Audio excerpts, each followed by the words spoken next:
Hey, everybody. Thanks so much for joining us on this second installment of Ask an Expert. Today, I'm really excited to have my good friend and former colleague, Char Newell, on the show with us. She is the CEO and founder of Your Healthy Reality, and she's an expert in all things HR. So we're going to talk about recruiting and retention and training and development, employee engagement, lots of really great topics to help sort of maximize your talent pool and your HR function for your organization. And of course, we're also going to touch on some of the sort of meaty compliance related topics that you need to be aware of to keep yourself out of trouble on the HR front. So all in all, we've got a really great conversation in store for you. So we hope you enjoy it. Char, thank you so much for coming to talk to me today. I'm really excited for you to be a part of our series here, Ask an Expert. And a big part of what we're trying to do with Ask an Expert is to bring sort of topics that facility owners or treatment center operators might not be super familiar with, but that are nonetheless very, very critical to their business operations, to their attention and to the forefront, and get some sort of conversation from experts around those topics. So our topic today is going to be HR, and Char, you are an expert in HR, as I know firsthand. And so I'm really excited to have you on the show. So I'd like to sort of kick it over to you, and I'd love for you to introduce yourself so that our viewers can get to know you a little bit, and then we'll dive into the conversation. Sure. Thank you for having me first and foremost, Greg. Hi, everyone. My name is Char Newell. I am CEO and Chief Corporate Life Coach for Your Healthy Reality.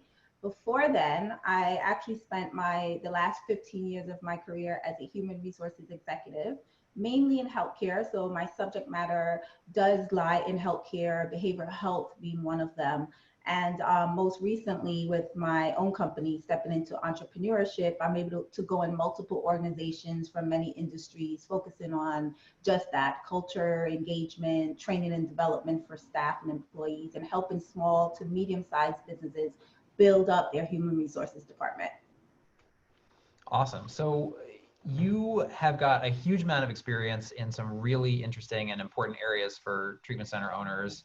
And I think it's really awesome what you're doing right now is working with small and mid-sized businesses or organizations, trying to help them in areas where they might not have internal resources. And then sort of pairing that, coming from that background of working for much larger organizations where you've got sort of experience with big multi-state, different facilities all over the country. Like you have that really sort of interesting blend of experience, the small, from the very small scale to the very large scale. And you've seen a lot of different organizations over your career. And so one of the first questions I want to ask you is, like, based on that experience, like, what makes a great place to work? Honestly, first, let me just say we have a little history. Can we just talk about our history before I go into that? Because of course. It's not really a one cut answer. Every organization has different ways of being great. It all depends on your organization, and every organization has a personality. So, for example, when you and I first met, we actually started on the same day, right? Right. And what happened when I showed up to work? You were there before me. I'm showing up now as the human resources director. And what did they do? Put me in. We shared an office. Okay, big mistake, number one. Hey, wait a minute. Not because of you.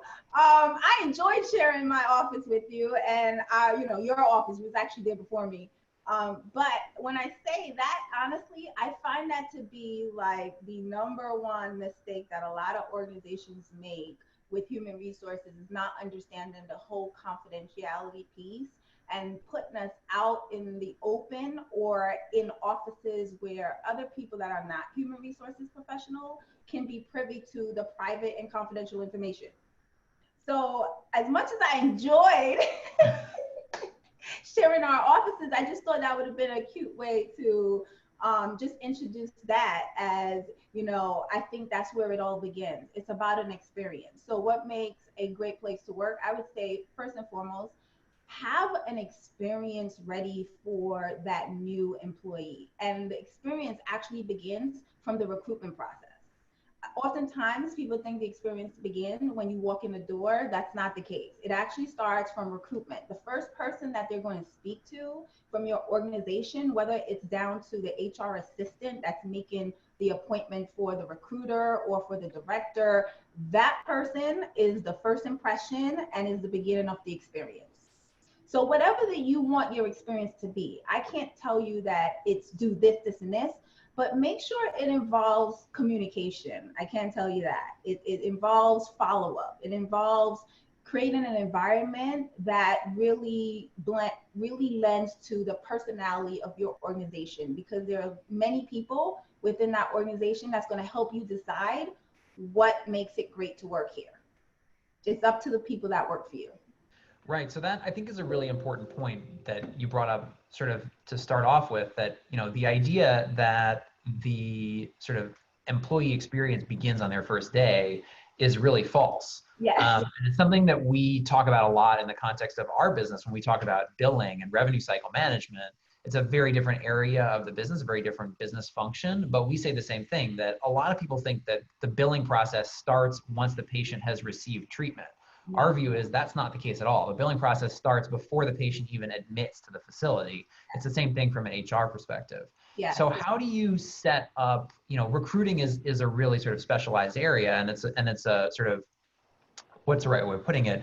I think it's a place that a lot of companies think, oh, this is, it's a purely utilitarian function, right? Like, I need to get candidates in the door. I need to get employees to come to my, to work in my workplace. They don't think of it as an expression of their brand or an expression of what it's like to work there. So how do you make that part of the interviewing and the recruiting process? So I think, with my human resources department, when I was in corporate America and how I handle my business now, you have to decide what is the mission and the vision of your company. Once you have your mission and vision, then you are able to tie a lot of your processes and your systems around that, because you want that to be communicated from all ends, internally as well as external. So one of the things is, as a team, coming up and deciding on what is the flow of your human resources department. How do you want things to integrate from the beginning of the process, and I mean starting with the department manager, the hiring manager, the person that is actually recruiting, understanding, okay, what is it like to work in that particular department? So your recruiter or your recruitment team or your human resources team really and truly should be functioning as a business partner. When they function as a business partner, they will understand all aspects of the business, because you're not able to communicate if you don't understand the aspects. Once you have that down, I'm going to walk you through the flow now, so forgive me. Once you have that down, then you as a HR department have to decide, okay, based on how these departments work and how they integrate with each other, this is the experience that I think is going to work for the entire organization. We want to make sure that our application process is it smooth, down to how we write our job descriptions, because remember, that's the first point of contact that the candidate's going to have with you by reading a piece of paper, well, online. So they're going to read your job description and they're supposed to get a feel. I'm all about branding. Although I'm a human resources professional, I'm big on marketing and I'm big on brand, and I want everything that I do from my department to show on the outside to the world that this is the brand of the company. So how you write your job descriptions, the information that you're given there, to the process of the application. Oftentimes everything is automated now, and that scares me a little bit, because some things can absolutely be automated, but don't forget, human resources has that word in it, human. So let's remember, we have to always include that human touch at some point, sooner than later. So look at your application process to see, okay, am I asking for too much? I had one client that literally wanted them to fill out an entire essay, answer about 20 questions before they actually even spoke to someone to give them some information about you. Why would I want to put in the work to complete all this and I don't know whether or not I'm even interested in you? That's the other big misconception. You have to understand, from a candidate perspective, it's no longer you interviewing them, they're actually interviewing you too. Everyone, there's so many opportunities out there, there's so many places to work that offers great benefits, that offers, tons of perks.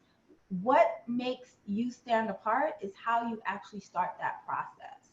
And once you get through that, your application process, looking at that, let's now pick up the phone and make a phone call. Who is a person that's screening? You have to train that individual to represent your brand from the moment they pick up that phone to schedule that interview.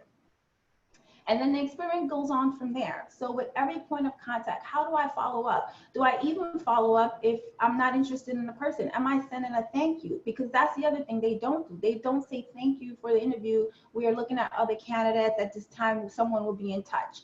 Everyone leaves that part out because it's time consuming, but that can be automated, and that's okay for that to be automated. If it's a yes and you're considering someone, okay, how are you moving the yeses through the process to continue to keep them warm while you're still interviewing other folks? Because remember, while you're interviewing other people, they're also interviewing other companies. So how do you let them know that we are interested in you? Please keep us, don't, close us out. We know you're still going through your process. Allow us to continue our interviews, and someone will get back to you as soon as we're ready to take you to the next phase. It's all about communication all the way through the process, because that's what's going to make you feel good. And I'm sure you could understand what I'm saying because you've applied for jobs and have gone through the interview process. It says a lot about how you handle me from day one all the way through, where I could say, wow, by the time the offer gets here, I know this is a place I actually want to work. I hope that wasn't too long. No, it was perfect. And I mean, I have so many thoughts and questions about it. I mean, so the last thing you said to me is really powerful, that like, we've all been through this process. We've all applied for jobs in our lives. And we know, what has made us feel good and what has not made us feel good, what's made us feel welcome someplace and what's made us feel, like we've gotten the cold shoulder. And I think it's really sort of a striking point to me how easy it is to forget that when you're on the other side of the equation. Exactly. You know what, too? I think the way the world is with social media, I think a lot, because I've seen now, I don't know if you've seen that on LinkedIn, where people are now telling you about their experience if it's a bad one. I haven't seen the good experiences pop up on LinkedIn, but which would be nice too. Tell us if you've had a really great experience. But for the most part, they have been really posting about their recruiting experience and their job offer, or not so much of an offer experience, and really shining a light on the companies that are not doing a great job. So you also want to keep that in mind as the employer hiring, like, wow, at any moment, remember, my brand could be ruined by one job applicant who was not happy with my process. Right. Well, I mean, it all comes back to that word again that you used a couple of times is brand. People think about their brand as a customer facing brand, but that's not the only brand that matters. No. I think that's, again, it's sort of easy for people to forget how much difference it makes when you come into a place as an applicant. What the feel is, not just what the job description is or who the person is that you're interviewing, but what the vibe is in the place. Yeah. The other thing too, I don't know if you remember this, but I really believe, and I have all my clients actually incorporate this in their human resources department, is you should have a mission and a vision for human resources as well. I had one where we used to work, every company I've worked for, I made sure that HR told the employees, this is who we are, and this is why we're here, and this is what we are going to do for you, and our expectation is this. That's very important as well, because it's just like having a mission and vision for the company where people know what it is and they're able to follow and get in line. HR has to do that as well. Right. Absolutely.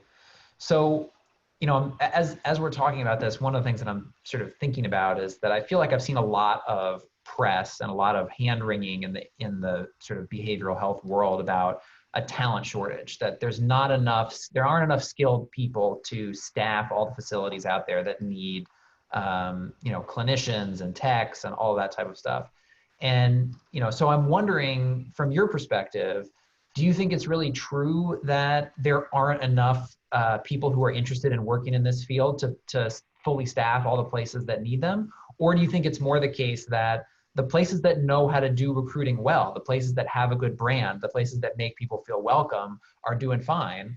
And if you're having a problem, sort of recruiting staff, you shouldn't be worried so much about the talent shortage. You should be more focused on, okay, how do I improve my process? How do I make myself more attractive to candidates? Yeah, I think it's the latter that you just said. In every industry, we've experienced some type of shortage. I've always been the one that they bring in to say, we can't find people, but yet I'm able to find people. You know where I find the problem? Retaining folks. Mhm. So in healthcare, there's always going to be some type of shortage somewhere. However, I do believe focus more on what can you do to attract the right talent, and then not just attract them, retain them. What are you doing once they get there? Because I'm sure if you look at your numbers, one of the things that I used to look at the statistics on turnover. We'll find the right folks in the most difficult areas like Astoria Point, and shortly after, they're gone. So what are we doing internally that's causing people to turn over so quickly? Because I think that's part of the problem. If you're delivering great service, because I believe the employees of the organization are also your customers, and you need to treat them as such. So if you're delivering great service, I think you will be able to retain your employees. It's part of the issue. So how do you, how do you do that? What's the right way of putting this? We've talked a little bit about the brand, the external facing brand of the organization. How do you attract, talented folks, and how do you make them feel welcome in your place? Obviously that helps with retention as well, right? If you build that sort of, assuming that you're living what you're marketing, right? Assuming that your organization actually is the way you're characterizing it and the way you're portraying it to the outside world, that'll help with retention.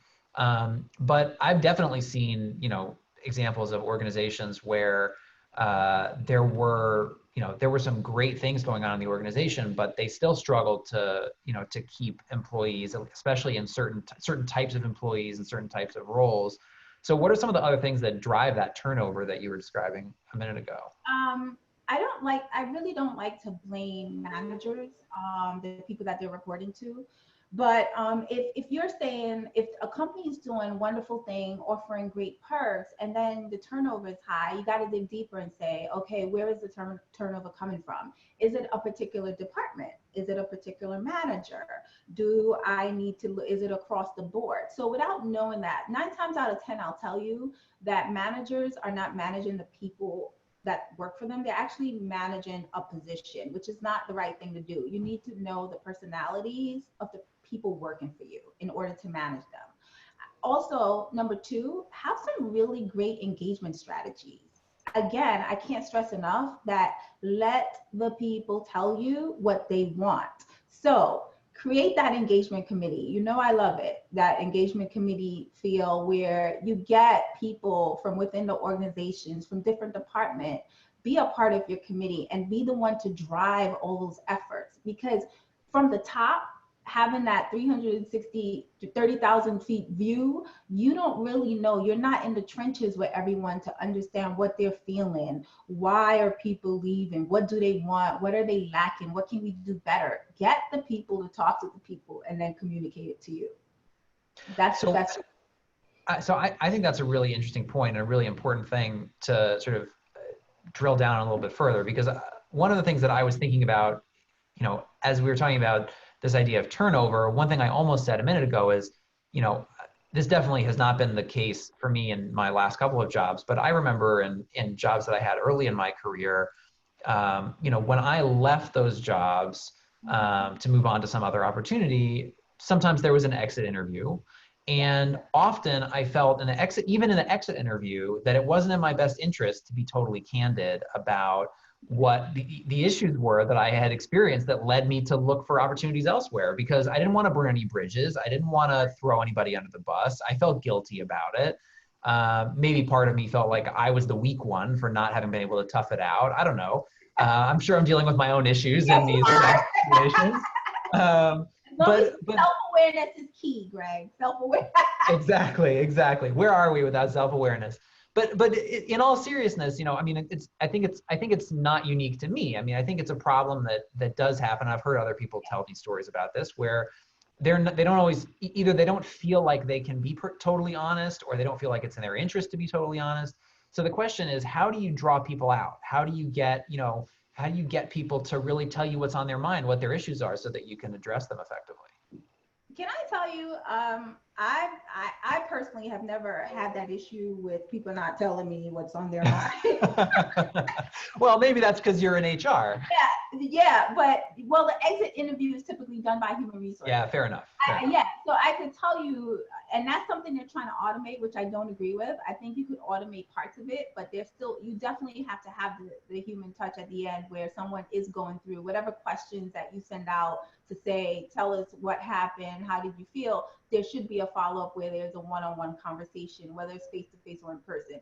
But before you get there, everything starts from the beginning. So if I'm telling you that I have my human resources mission is trust. Trust is a big thing. You have to build that from they walk in the door. You have to build that trust factor. Without the trust factor for their lifespan in the organization, they're not going to sit down and tell you anything. They have to know that this is a department that I could go to and really have this conversation because I've seen how they operate in the last 2 or 3 years that I've been here. And I trust them. I trust that they value my feedback.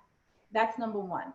Number two, the problem is you have to be having conversations throughout the year. It should not just be an exit interview. I'm a big believer of state interviews as well. Just you should be checking in, whether it's once a quarter, whether it's a midway point through the year, 6 months, you need to check in and say, hey, how are you? How's everything going? This is not about exiting. We want to know, do you love it here? What are we doing great? What are we not doing so great? When you make those initiatives, that's when you start to see, you wouldn't even probably have people exiting, but the outcome of that would probably be less. The turnover would be less.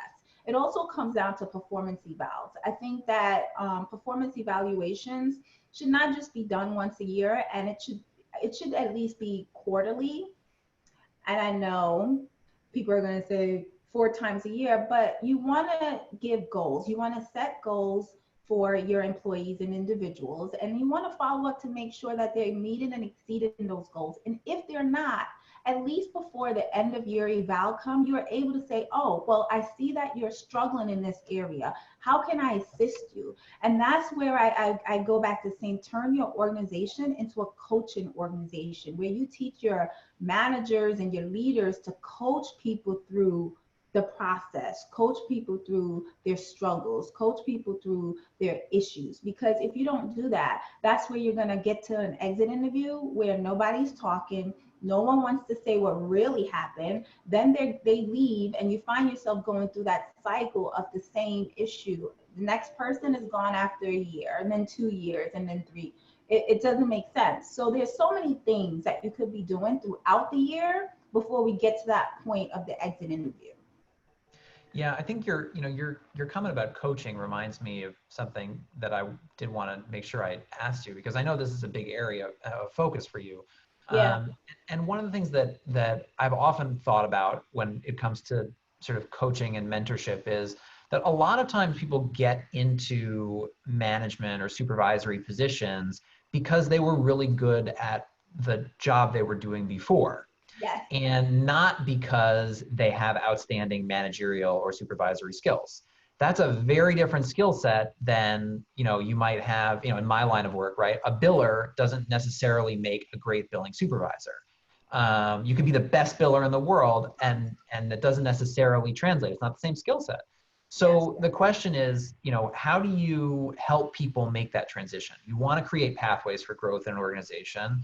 It's a big priority for us at Prosperity to have, to be promoting from within. We don't like to hire supervisory level people from outside the organization. We want to give people a path to develop.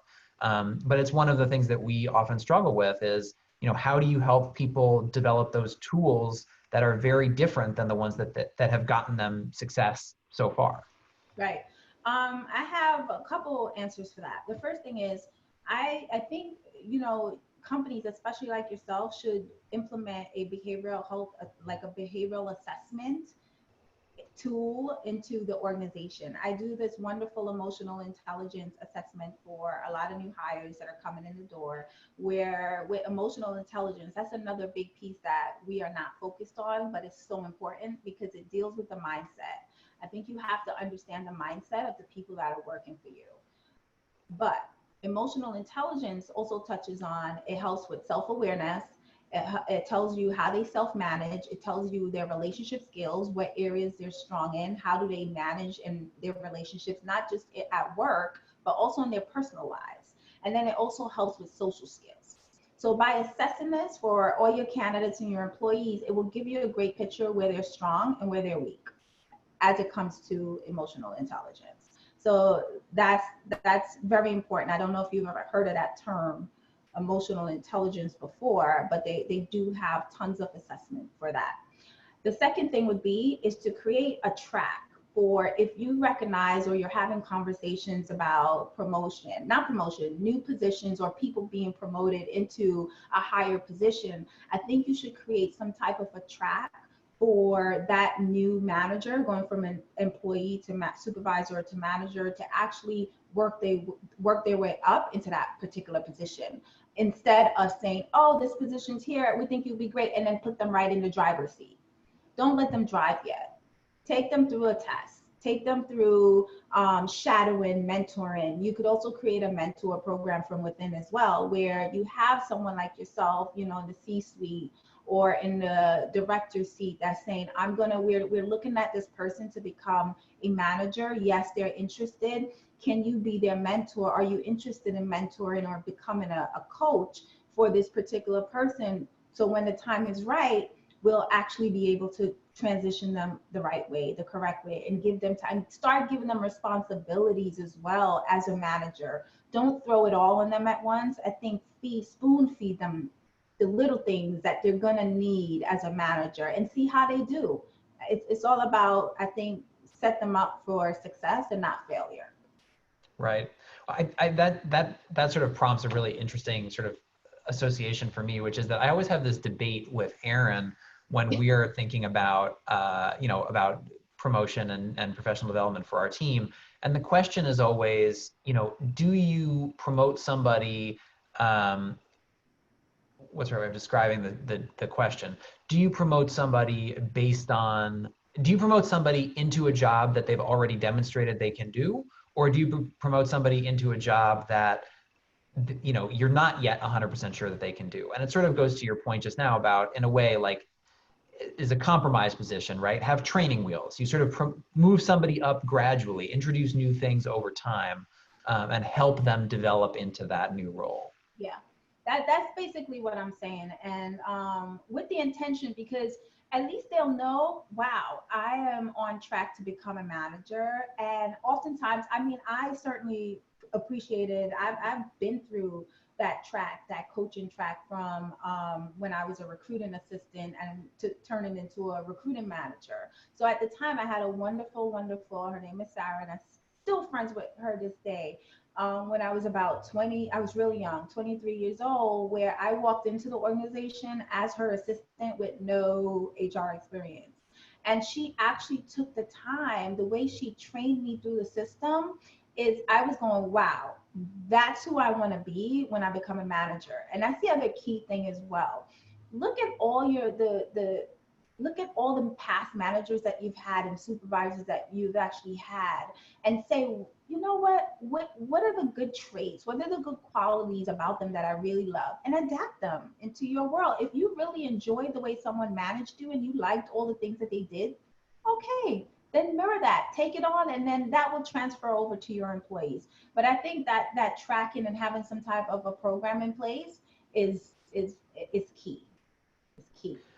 So I want to ask you a sort of a blunt question about that. And it's a question that's occurred to me a couple of times in our conversation so far, which is, all of this stuff sounds really great. And, if I'm sort of a facility, treatment facility CEO listening to this, I'm thinking to myself, okay, I need to go do all of these things from an HR perspective, it's going to make my organization so much more effective.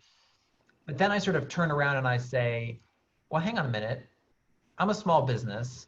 I'm the CEO. I'm also maybe the VP of finance. I'm also the HR director. I'm also the IT guy. Maybe I don't have, so the question for you, the blunt question for you is, how do I do it if I'm the small business owner who's trying to do it all and I just, feel stretched in a million directions? How do I do it?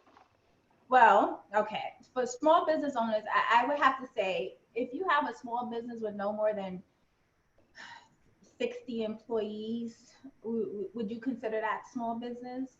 Honestly, I would recommend outside help in terms of, there are PEO. Remember when we started, we had a PEO in place.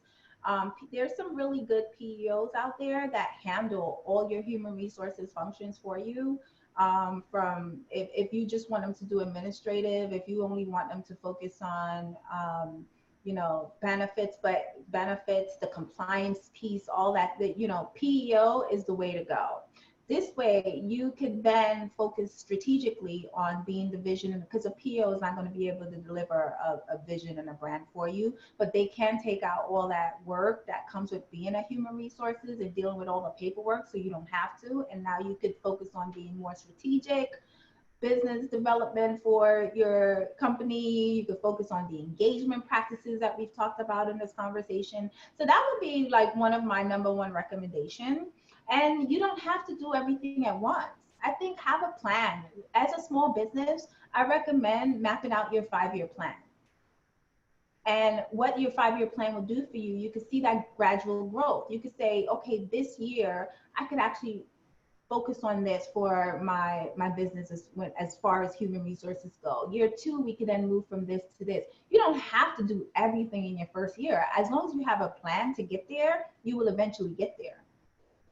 So I'll follow that up with another blunt question, which is if you were laying out a 5-year plan for a small business, where would you start? I would start with number one, look at your recruiting and onboarding. That's the first thing. How do you recruit and how do you onboard people? Because that's the beginning of the process, recruiting and onboarding. I will also recommend you, I don't know if you downloaded, but I do have a free guide that I give to HR. It's like a starter kit for engagement and how to create your HR brand that's affordable. So I gave all my strategies in there. It's available on my website, yourhealthyreality.com. They could actually download that guide for free. It's completely free. And in there, you'll find my strategies for engagement that's really simple and easy to implement, like a newsletter, something as simple as that, implemented, a communication tool. That's part of the newsletter, how to implement your engagement committee if you're ready for that. I think bigger companies are. If you're smaller than 60, you might not really need a committee. Someone could just take the lead on that and say, I'm going to be responsible for doing this, and this every month to make sure that we stay focused and engaged. But onboarding, how you onboard, I think is your first step. Focus on that, getting that down right. That experience of it all starts the process. Number 2 is to then make sure, I think training for your leaders and your managers right now are really, really important. Focus on developing them, because everything starts with them. How they communicate on down to your employees is also important. So you want to, if you can't do nothing else, at least train your managers on how you would like them to deal with, treat employees within the organization, how you would like them to manage, how you would like them to make sure that the mission comes across in everything that they do, that your vision comes across in everything that you do.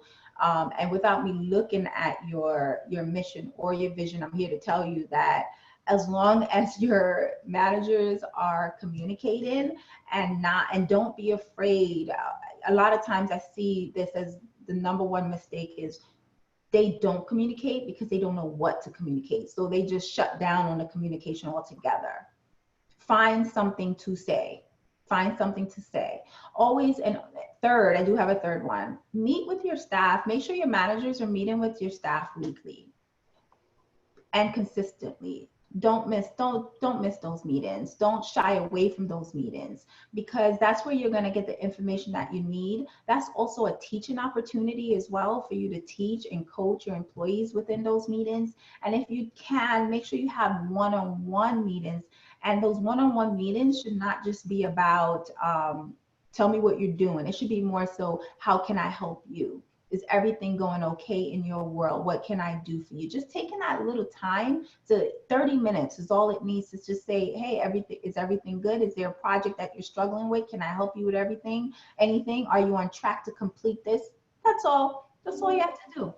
It's that simple. But to just answer that question, start with the onboarding process and slowly implement things as you go along. Right. So let me just start out by saying that thank you so much for sort of letting people know about that guide. We will definitely, if you're interested in checking out Sharice's guide to some of the HR strategies that she just talked about, we're going to link to that in the sort of post when we put this video up, so that you can have easy access to that. That's definitely, huge value for people, because obviously your collective knowledge sort of distilled down into a little package they can take home is really incredible. The other thing that I was thinking about while you were talking there was sort of your point about communication. I think is really, really powerful. And I know that I suffer from this myself, that, when I am not sure what to say, my strategy is not to say anything. Which is not a strategy, Greg. Well, it's a strategy, but it's a bad strategy, right? So I mean, but what's funny is that for me, personally, that is one of the biggest areas of sort of personal development that I work on, is being intentional about communicating and making sure that, for prosperity, for example, for prosperity, our core values are transparency, accountability, and communication. Nice. And so we have very intentionally built into our culture here, the faster bad news travels, for example, the better from our perspective. If something bad happens, if a mistake happens, that, a biller sends something wrong or doesn't send something on time, or some issue arises, I want to know about it as quickly as possible. That will tell me that the organization is healthy. And I want our clients to find out about it as quickly as possible. That will tell me that my relationship with my clients, the relationship of trust that we're trying to build with our clients, is healthy. Yeah. And it's when we don't communicate that starts to cause issues in our business. And it's interesting to hear. I mean, of course it makes sense, but that is applicable in the HR context as well. It makes perfect sense. Yeah, I mean, when you don't communicate, you leave room for your employees to make up stories. And the stories are not going to come from a good place. They're going to look for the worst, because as human beings, we're just automatically programmed to see the negative and think negative versus looking for a positive outcome. So I always say, tell them something, because they're hearing anyway, and they're hearing what they want to hear. So close the door on that, and just fill that void and step out and say, I know we have been having talks about X, Y, and Z. Here's where we are. As soon as we know more, we'll definitely keep you up to date. And they'll appreciate that, because at the end of the day, they'll know that as soon as you have more information, you'll deliver more information. But shut the door on those rumors by stepping right into it, getting in front of it, and just giving them a message. Whatever that message is, just communicate something. Right. I remember, it reminds me of a talk that I once heard by a guy who does crisis management PR. And, he's the guy that Harvey Weinstein calls when the story breaks about, he was talking about, his 3 rules for crisis management PR were: tell the story, tell it all, tell it fast. Yes. And let me just add this. I like that you said that. So what I do with all my clients is, the first thing I say to them, and I put right on their board, so it's there in their face every single day, is, let's create our story. And the key to that is, let the world know what you want them to know about you. It's that simple. Create your own story. If you stay silent, you have people create the story for you. Wow, that's so powerful. I mean, that's so powerful in all aspects of life and business. It's you're your brand too, Greg. So you sitting there as a CEO, believe it or not, your employees see you as a brand. It's not just, the company. They're looking at you. Every person you meet for the first time, that's where your story begins. I want you to remember that, because people forget that you're representing yourself as well. And after they move past the fact that you're representing yourself, that's when they now see you as a representative of the organization. So that comes second. So with every handshake, I like to pride myself that our first meeting was great. Of course. that you thought, wow, this person, no, okay, let me stop. No, but I think I really do believe in that saying, you don't get a second chance to make a really good first impression, but I also believe it's the follow through as well. As you're being watched, everyone starts at 100%, and you could only make it go down from there. Well, that's an interesting perspective. I mean, it's funny because it's too bad Aaron is not a part of this conversation. Aaron is a very skeptical guy. Aaron is a very pessimistic guy. He's the guy that meets. He's the guy that is always sort of what's our way of putting it, that when he meets somebody, he comes to it with the perspective of this person. To your point, this person needs to write their story for me. He's not necessarily, it's the wrong way of describing it. Not to say that he's not coming to it thinking that you're at 100% and you can only go down from there.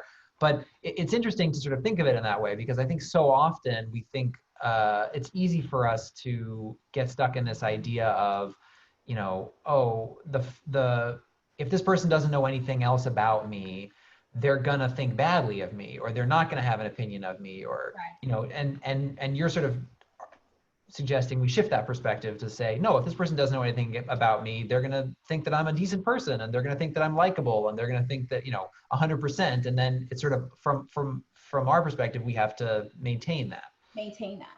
I think so. I mean, I want to be the way I am. I would like to be consistent with everyone, because at the end of the day, if Greg went and spoke to, let's just say, Aaron, the same feeling that you have about who I am, Aaron should have those same feelings as well. So I'm not acting, I'm being authentic. I'm giving you my true, honest self. When you are able to do that, then the relationship just comes naturally. I think that goes to the point as well as you are going to attract who you are. So it's so important for you to understand who you are, because you're attracting right now, just to scare you a little bit, to your organization, who you are as a person.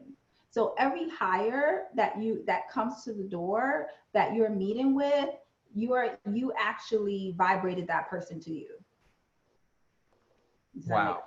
Yeah, I mean, it actually reminds me of something that Aaron says a lot, which is that most of the time, the person that you're speaking to, or the person that you're, across the table from, feels the same way about you that you feel about them. Yeah. And so just think about it, when you're sitting in an interview and you're like, wow, when you're able to connect with the person on some level, you have something in common. That's no accident. You're actually attracting that. So a lot of times when you see one department failing and failing miserably, look who hired them. Look at the leader a little bit and see, does the people that work in that department have certain aspects and certain characteristics as the person that's actually managing the department? And if so, then Enough said. Enough said. No, but it's so true. And I realized, with my department, I attracted the people that actually worked for me, and I might not have seen it in the very beginning, but as time went on and I started to work with that person more, you realize, wow, we have so much in common. We're able to click on this level. So our work life turned out to be amazing, because at the end of the day, they had the same thoughts and beliefs about life and about systems and about human resources that I did. So now we're able to work as a team because we get it. We both get it. We both have the same mission, and we both want to succeed in this area doing these things.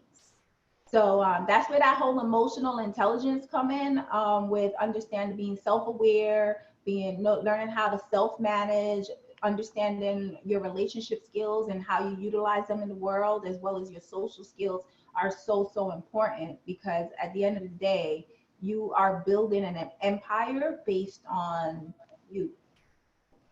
So I want to talk a little bit more about that and the emotional intelligence, because I completely agree that those are unbelievably important, really critical factors in determining your success, especially as you get into a managerial or supervisory role and you start to have a team around you. Yeah. But also if you're in a client facing role, for example, you're interacting with customers or patients, is, also equally important. So the question for you about that is, some people come by those skills more naturally than others. Is it possible to train folks to enhance those skills once they've joined the organization? Yes, I actually have an emotional intelligence training. No, but it is. It's a matter of, like I said, you know what it does? It starts with your mindset. So as human beings, let me just give you this. You have your subconscious. I'll give you a real quick thing about emotional intelligence. There's your subconscious mind and your conscious mind. Now, your conscious mind is what you use every day. You use it to wake up, brush your teeth. You have to attend a meeting, prepare for the meeting, prepare your projects. That's your conscious mind. I'd say it's in the know with you. It's almost like your to-do list. It knows what to do, when to do it, and how to get it done. It's prepared. You have prepared your conscious mind.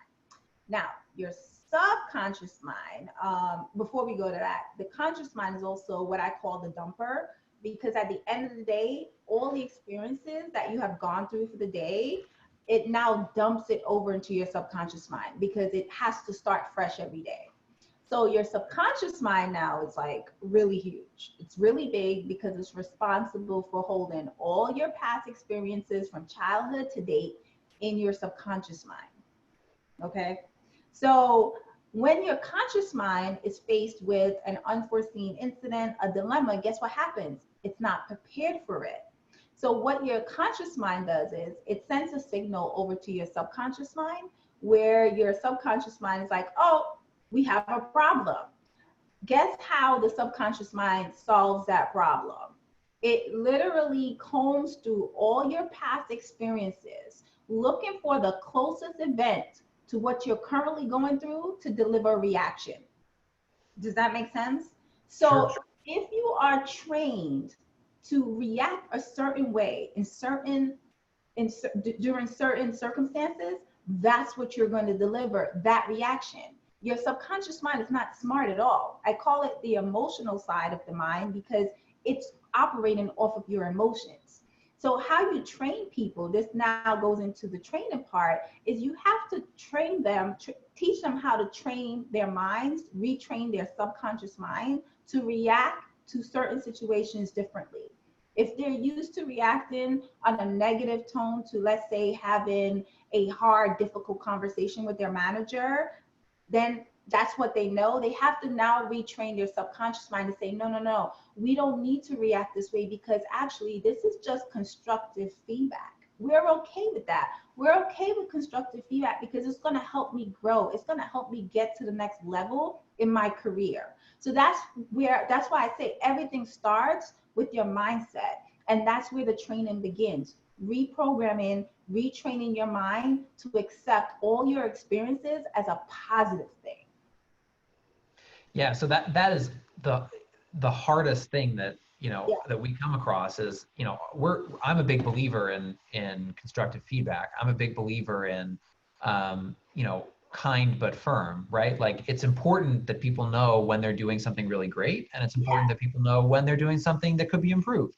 And it's not a criticism of them as a person. It's not a criticism of their capabilities. It's simply, here's an experience that didn't go as well as it could have. What can we learn from it for the next time? Right. But a lot of people really struggle, and I will say that I struggle to deliver that sort of authentically, because I know that often people on the other side of that conversation struggle to hear it in a way that's not, belittling or undermining or critical of themselves. People are easily, they get their back up when people criticize. But So is it I'm sorry, are you struggling because maybe when you were on the other side of that seat, that's how you felt when you were exactly, exactly. that's my point. So that's what we have to retrain, because we ourselves, again, we're operating everything that we do. We are really, we're using our own emotions to then decide how that person is going to feel or how that person is going to take it. And that's when you end up in conflict. So sometimes it's not necessarily about that individual. Have you ever done it and said, oh, that's gone better than expected? Has that ever Sure, happened? of course. And that's because you've already made up your mind that oh, this is not going to go well. This person's going to react this way and this person's going to do this. And then they don't react that way. You're like, oh, okay, that works. So I see that a lot where as some managers, they make up their mind and they have made a decision based on their own feelings and their own emotions of their past experiences of how they have perceived feedback in the past. That might not be your case now, but once upon a time, because we all have to grow at some point. I used to take feedback too as, what did she just tell me that, and now I understand, you know what, thank you for this feedback. This is what I'm going to do. I'm going to use that, build upon it to get better. And that's exactly what I've done. I've taken every constructive criticism, every negative feedback that I've gotten, and I've turned it around into something great and into something positive. The other thing you have to do as well is enter every conversation with positive intentions. You know how you talked about being intentional? That has to be intentional as well. So say more about what you mean about positive intention, specifically in this context. I think you should go in knowing that, with saying to yourself and saying to your mind and telling your mind that this is going to be a great meeting. This meeting is about, my purpose of this meeting is to let this individual know this, and this. They're going to accept it in a wonderful way. They're actually going to get better because I believe in them. I believe that they could overcome this minor performance issue because they're great in this area. And that's the other thing. Make sure you start off, I'm sure you heard this before, with positives. You don't just go into a meeting and start telling someone how horrible they are. That's not the way to do it. I've actually had an employee of mine back in 2009 where she was not performing well at all. And I sometimes recognize when people are great. I could look and see where you're great and where you're not so great, and even make adjustments to your role to say, you know what, you don't really do this well, but you do this really great. So let's focus on this and have you do this. But it came down to where I had to put her on a performance improvement plan, the PIPs. And I love the PIPs because I think it's an opportunity for you to get better. I think it's an opportunity for you to get the tools that you need. If you do the performance improvement plan correctly, I think it's an opportunity for me to provide you with resources, with tools, because you should be saying, here are the areas that I recognize that you're struggling, and this is what I could do for you in these areas, but I need you to follow through on it. And the way I've explained, I was putting her on this PIP, and I, at the time, thought she was going to not like it. I expected her to quit shortly after and be gone. But no, instead, she actually embraced it. She said, thank you so much for recognizing that I was struggling in these areas, because I'm grateful that you're not just firing me and you're giving me an opportunity to be great. And I also made myself available as a resource where I said, it's up to you to be here. I'm going to make myself available in these areas to help you through these key things, as well as you have access to this manager, you have access to these systems, utilize them and just become great. And you know what she did? She became great. You know what else she did? She also became an HR manager, and then seriously, and then wrote me a beautiful letter even after I left the organization, and says she owes it all to me from that one particular conversation that I had with her, and me serving as a mentor. And that's when I realized, wow, we need to take the negative tone out of PIPs, because that's what's scaring employees. It's not a negative thing. It's me recognizing and saying to you, I recognize you're great. I recognize your value, but I also see that you're struggling. And before it comes to an end, I want to actually help you. And that's how you should be delivering a PIP, instead of saying, I'm writing you up. You need to get it together or else you're gone in 60 days. Don't deliver it that way, because that's all they're going to hear is you have 60 days to improve. You don't want it to be that. You want it to be more of a coaching tool. Right. I mean, that's really sort of, I think, a super important point, that the same facts, the same situation with a different intention can have a totally different outcome. Yeah. So I hope I answered your question. Absolutely. Absolutely. So before we wrap up this conversation, I do feel like we need to at least talk briefly about the sort of nitty-gritty sort of compliance issues that arise in an HR context, because I think this is an area where a lot of people, especially small business owners who are doing HR for themselves, maybe they do have support from a PEO, maybe they don't, maybe they're trying to do everything on their own. But regardless, I think it's an area where a lot of people have a lot of anxiety, a lot of people have a lot of uncertainty, and there's a lot of unknown unknowns. They know that there's a lot of sort of stuff out there they should be worried about. They don't necessarily know what all of that stuff is and how to avoid the landmines that they can run into. So I don't even know where to really begin on this topic, frankly, because I'm sort of in that position myself. So I'm going to be learning from this conversation along with all of our viewers. But I guess the question for you sort of is, when you think about HR compliance and what are the legal or risk issues that can arise in an HR context, what do you think are the hot button issues? What do you think are the biggest hurdles or landmines that you can run into? So I think with HR compliance, if the one area where if you could get a system to help you with this, and the all payroll system has this capability now, utilize that part of the system where it's managing your compliance piece. And it starts with, just documentation, your I-9. Let's say in behavioral health, there were so many things needed. It depends if you're governed by, Department of Health, if you're governed by, DAFCA, if you govern, it all depends who you're governed by. Get that checklist from that particular government department, and make your checklist part of your hiring process, where you are collecting and tracking all the necessary documents, especially certifications. The one big area that everyone falls short is certifications, and making sure that they are up to date and no one is working for you with expired licenses and certifications. Please, please, please, please, if you could put into your process where you're running reports and forecasting in the next 3 months. I do it 3 months in advance, everyone that's going to expire, where you're reaching out a whole 90 days to say, FYI, I need your updated licenses before this date, and give them a 30 days before the actual due date to get it to you. Don't tell them exactly when they need the date that is due is going to expire, because guess what employee does? They wait for the last minute to run and try to figure this out, and then they get to the office where they need to and they say, oh, it takes another 20 days to get to you. So that's the one thing you want to do, is don't give them a true date. You want to sorry, but this is what I had to do.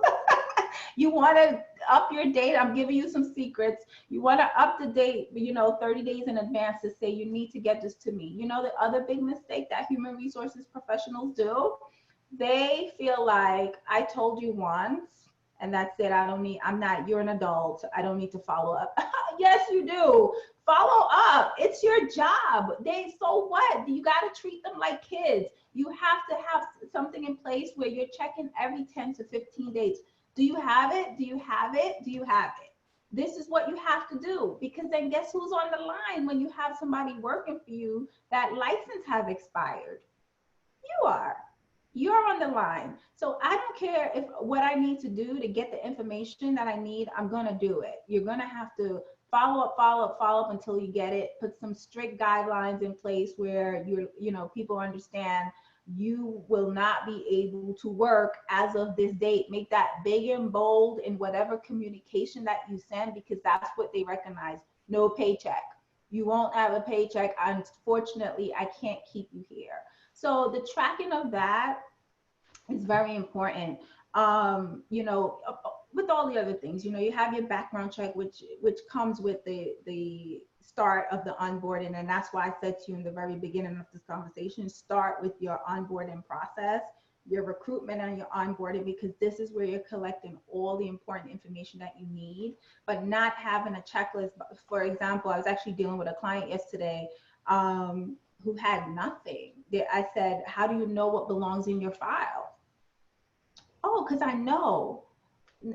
No, you don't just know. You don't just know. You don't need it in your head, because then you're setting your department up to fail. Let's say you fall ill and you're gone and you're not here, and somebody needs to step in, like the CEO Greg needs to step in and actually do this himself.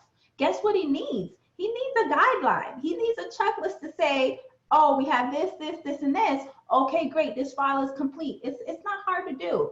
The other thing that I do is put systems in place for yourself. Don't wait for a true audit to come in. Audit yourself. Audit yourself. Spend some time auditing. I have on the front of every file that particular checklist of the initial collection of the documents, and then I have another section for verified by. So I have someone that cross-reference me to say, yes, all these things are there. And then I have a third section for my follow-up audit that I do, before the year is up. At some point, I just randomly pull files and I check to make sure that they do have all the pieces that they need. But like I said, the payroll systems now, whether you use it, I don't know who you use for payroll, they have those capabilities that makes it very easy for you to follow up, to see who's in compliance, to run reports, even dashboards where you could have access to yourself, Greg, so you can manage that department from a distance, to say, oh, this dashboard is saying we're not compliant here, here, and here. Use it. If you have, talk to your payroll provider and turn that field on, because that is 100% necessary and needed. So do that. And I think that's about all the tips I have with, how to maintain your compliance. Oh, the other thing is create a compliance hotline. Make sure you have a special number that employees know that they could call to report anything, any compliance issues. That's really, really big. So create a separate hotline that is connected to your HR team and your compliance team, if you're that big to have both. And this way they know it's a confidential hotline. You could call and report whatever you need to report. That's on the other end, not so much the files, but you want to have a compliance hotline in place as well. So on the compliance hotline, is that something that, let's say, again, sort of taking the example of a small business where, maybe the reporting lines all sort of wind up terminating in the same place, right? Like, and maybe there's not that many layers of management between Right. frontline staff and the CEO. Is that something where it's useful to have somebody outside the organization participate in that as well? Or is it something that, like, the CEO should be managing that type of thing? I don't think the CEO needs to be managing it. And if you're very small, I don't. It could definitely, most definitely, be done in house. You don't, as long as you identify someone and a person, preferably who is handling your human resources functions. The confidentiality is what's important, and people understanding that I can call this hotline and speak to this individual and it will remain confidential, and I have the freedom to report what I need to report. It also shows that you're not trying to hide anything. Anyone is you're making it known and available to everyone who has an issue or who needs to complain or report some compliance issues. So I wouldn't say go as far as spending money. I never really had to, in terms of handling my outside compliance. I've always done it in-house and it worked out just fine. As long as you post it up big and bright for everyone to see, you have access to this number. The other thing I'm going to tell you, this is also another gem that for human resources as well. Make sure your HR department have a separate, like, HR contact email, where I used to do HR at, the company, and then attach that email to almost everyone in my department, because you want to make sure that you're following up immediately. I like my turnaround time to be 24 hours, where by the next day, someone should be getting back to you. Oftentimes we put, one person and use their email address to handle complaints. And if that person is out or on vacation or they left abruptly, you're stuck. You don't have no way of getting the information right away. Everyone's saying, well, I've been emailing this person for the last 30 days and I have no response. So for accountability factor, as well as for customer service purposes, get a separate email that's titled HR at such, whatever your company name is, and have multiple people have access to that email. Yeah, I definitely think that, technology tools, you mentioned this a couple of times, about the payroll system as well. Technology tools are really valuable in sort Yeah, of keeping yourself covered and making sure that you're sort of staying on top of some of these issues. right. Um, The other thing I'm gonna throw out there is also, try to send out surveys, and again, your payroll, if you have a payroll software that they have these capabilities also. But every now and then, just like having state interviews, just send a file. Like when you talk to someone at, these telephone companies, and you get a media either text message saying, "How did we do?" kind of conversation. I would say if you could send out surveys quarterly, quick 5 to 10 question, how are we doing? How are you loving your job? How can we be better? What can we do? Blah, what do you love? What don't? Just by asking the question, you're gonna make your employees feel good. You're gonna make them feel like you care, like you're concerned. And then if you look at the responses and you can make a change that costs you nothing, then why not do it? It's not gonna cost you anything. Something as simple as one time I got um, I think there should be a box for ideas and where we could put our ideas, although it turned into more of a complaint. But that's not the point. The point is, you never know what you're going to get. It'll be simple things that will make them happy, and it costs you nothing that you could do. So ask the question every now and then and just say, hey, we want to hear from you. How are we doing? well, and to the point that you made earlier, and we've talked about the sort of idea of intentionality throughout the conversation, just just it says something without saying it that you're even asking the question. Yeah, yeah, exactly. But with everything I've said, it takes time. This is why I do what I do. I have, clients are like, yeah, this is wonderful, but I don't have the time. It's okay. I'll do it for you. But that's, I mean, in a way it's an important point, right? Like the whether it's time or money to hire somebody from the outside or to hire somebody internally, like it is an investment to do HR right, but the important point is that it's an investment that pays off. There's Take off. return on that investment. Yes. Hello.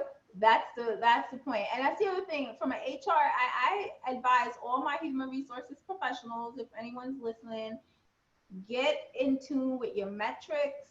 You have to have metrics. You have to look at your stats. You have to deliver that information, because guess what? We're known as a department that spend, and they don't see us as a department that bring anything to the table. But when you have your metrics in place to show how you've been lowering turnover, to show that all the engagement efforts you have put in have made a difference from year over year over year, that the census says that people love working here, hello, that's going to be your fighting power. That's what's going to get you what you want. So a lot of HR professionals go, oh, but I don't like the metrics piece. You need the metrics piece. That's all you have going on for yourself is the metrics. That's it. Because I'm sure you're probably looking at that as a CEO, no, going, how much money are we spending on this? Why do we need to buy this? Why do we need to buy that? Why are we going to have dinners? Because at the end of the day, this is what that one dinner has done for us. It has, in the long run, saved us this, and this. So metrics are important. Right, exactly. And it works the other way too. I mean, when you have, engaged employees who have emotional intelligence, you're going to provide better customer service. You're going to have more, customer retention. You're going to have better, revenue in your business as well. So it's really true. I mean, it is. I think it's a cliche that HR is a cost center. And obviously, in the strict sense, it is. It's not a revenue generating part of the business, but it's a very, very critical function, obviously from the human resources perspective, but also from a financial perspective. The returns on investment, are difficult to measure, but if you do have the metrics to measure them, they can be very high. They can be very high. So at the end of the day, grab that free guide, and I take all those gems, see what you could implement into your world, and just roll with that for now. And guess what? In the long run, guess what you'll have working for you? Happy people. Amen to that. So On that note, we're going to wrap it up. Thank you so much for coming to talk with me today. I think that you have given a huge amount of knowledge and resources to folks, and that's really what we always try to do in these videos, is provide value to our viewers, and we absolutely have done that today. I hope we've also entertained them a little bit. We've had a good time. I've had a good time anyway. So thank you so much again for being part of the Ask an Expert series. Anything else you want to leave people with before we wrap up? I will say this, my famous quote is, I made it up: become a gold digger in life. Always search for the gold in people and not the dirt, and you will find just that, gold. Amen. Charisse, thank you so much. Really, really appreciate it. We'll leave it there.